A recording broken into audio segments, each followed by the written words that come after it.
Assalamualaikum warahmatullahi wabarakatuh. Halo rekan-rekan semua, perkenalkan nama saya Rahmat Albayaki. Saya mahasiswa International Business Management Universitas Ciputra. Baik, pada kesempatan kali ini saya akan membahas tentang salah satu produk di Indonesia yang perdagangannya diintervensi oleh pemerintah, yaitu beras. Ya. Kenapa saya ambil beras? Karena beras adalah makanan pokok utama masyarakat Indonesia, sehingga pemerintah memiliki peran besar dalam menjaga stabilitas perdagangan produk ini. Baik, mari kita bahas satu persatu yang lebih mendalam lagi ya. Di sini saya mengambil contoh produk yang diintervensi adalah beras.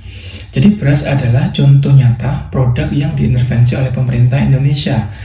Intervensi ini terlihat dalam beberapa bentuk. Misalnya yang pertama, ada penentuan harga pembelian pemerintah atau HPP untuk melindungi petani saat panen raya. Yang kedua, operasi pasar yang dilakukan Bulog untuk menstabilkan harga ketika harga beras melonjak. Kemudian yang ketiga, ada kebijakan impor beras ketika produksi dalam negeri tidak mencukupi akibat faktor cuaca, gagal panen, atau kebutuhan mendesak menjelang hari-hari besar.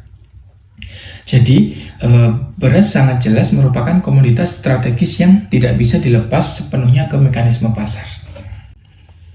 Kemudian selanjutnya yaitu alasan pemerintah melakukan intervensi. Jadi, mengapa pemerintah mengintervensi perdagangan beras? Nah, jadi ada beberapa alasan yang mendesak. Yang pertama, menjaga ketahanan pangan. Jadi pemerintah ingin memastikan seluruh masyarakat bisa mengakses beras dengan harga yang terjangkau. Karena kalau harga beras melonjak tinggi, masyarakat kecil yang paling merasakan dampaknya. Yang kedua ada stabilitas harga. Tanpa intervensi, harga beras bisa naik turun terlalu tajam. Kalau panen melimpah, harga beras jatuh dan petani rugi. Sebaliknya, kalau stok kurang, harga beras bisa melonjak memberatkan konsumen. Kemudian yang ketiga ada perlindungan petani. Nah, dengan adanya HPP, petani tetap mendapatkan harga layak saat menjual hasil panen, sehingga mereka tidak tertekan oleh permainan tengkulak atau fluktuasi pasar. Kemudian yang terakhir yaitu menjaga stok nasional. Jadi, ketika terjadi gagal panen atau permintaan meningkat secara drastis, pemerintah melalui Bulog melakukan impor beras agar stok tetap aman. Nah, ini untuk mencegah krisis pangan yang bisa memicu inflasi. Nah, kemudian selanjutnya itu kita bahas kepentingan dan tujuan intervensi itu apa sih? Nah, jadi kalau dilihat dari sisi kepentingan itu ada dua level. Yang pertama, jangka pendek. Jadi pemerintah menjaga ketersediaan beras di pasar dan mengendalikan inflasi pangan supaya daya beli masyarakat tetap terjaga. Kemudian jangka panjangnya, intervensi ini merupakan strategi menuju kedaulatan pangan, meningkatkan kesejahteraan petani dan menjaga stabilitas sosial ekonomi. Jadi artinya, intervensi bukan sekedar urusan ekonomi, tapi juga soal politik dan keamanan nasional. Jadi kalau pangan tidak terkendali, bisa menimbulkan keresahan nasional.